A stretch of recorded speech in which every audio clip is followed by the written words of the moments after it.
कि हाँ जब हाँ। जो इमाम साहब जब सलाम फेरेंगे तो हम किस वक्त सलाम फेरेंगे, मतलब वो एक साइड सलाम फेर ले तब हम फेरेंगे, मतलब उसका तरीका क्या होगा हमारा सलाम फेरने का? भाई का सवाल मसबूक के बारे में ही है और ये बहुत अहम सवाल है शेख अरशद, ये बहुत अहम सवाल है। जी शेख। अहम इसलिए है कि इसमें बहुत सारे लोग गलतियां करते हैं, हम आए दिन मस्जिदों में देखते हैं और कई बार तंबीह भी करते हैं अल्हम्दुलिल्लाह, जहां पर भी इत्तेफाक होता है मस्जिदों में। जी। वो ये है कि जैसे हमारी मान लीजिए एक रकात छूट गई है, जमात में हम पहुंचे, एक रकात हमारी छूट गई, जाहिर है अब जब इमाम सलाम फेरेगा तो हम खड़े होकर के एक रकात पूरी करेंगे, अपनी जो छूटी हुई रकात है। तो हम खड़े कब होंगे? जब इमाम सलाम फेरना शुरू करेगा, क्या हम उसी वक्त खड़े हो जाएंगे, या इमाम जब एक सलाम फेर चुकेगा दूसरी के लिए मुड़ेगा तब हम खड़े हो जाएंगे, या इमाम जब दोनों सलाम से फारिग हो जाएगा तब हम खड़े होंगे?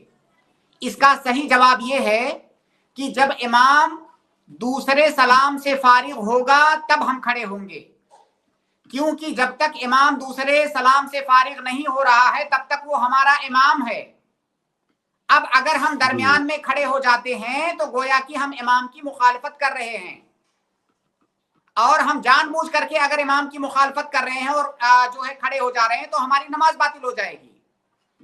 और सही कौल के मुताबिक नमाज के अंदर दोनों सलाम ये रुकन है।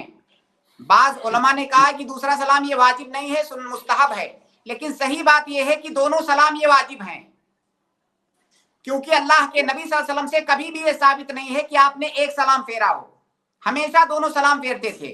तो इमाम जब दूसरा सलाम फेरेगा और कहेगा अस्सलामु अलैकुम, अस्सलामु अलैकुम यहां तक वाजिब है, व रहमतुल्लाह ये मुस्तहब है।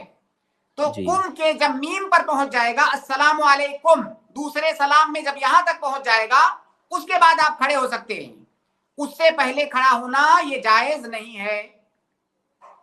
जबकि कई सारे लोगों को बहुत जल्दबाजी, इतनी जल्दबाजी होती है कि अभी इमाम ने कहा, शुरू किया अस्सलामु अलैकुम, अस्सलाम उसने कहा कि फौरन खड़े हो जाते हैं। ये तरीका सही नहीं है, ये तरीका जायज नहीं है। जब इमाम दूसरा सलाम फेर ले फिर आपको खड़े होना है, क्योंकि उस वक्त तक वो आपका इमाम है।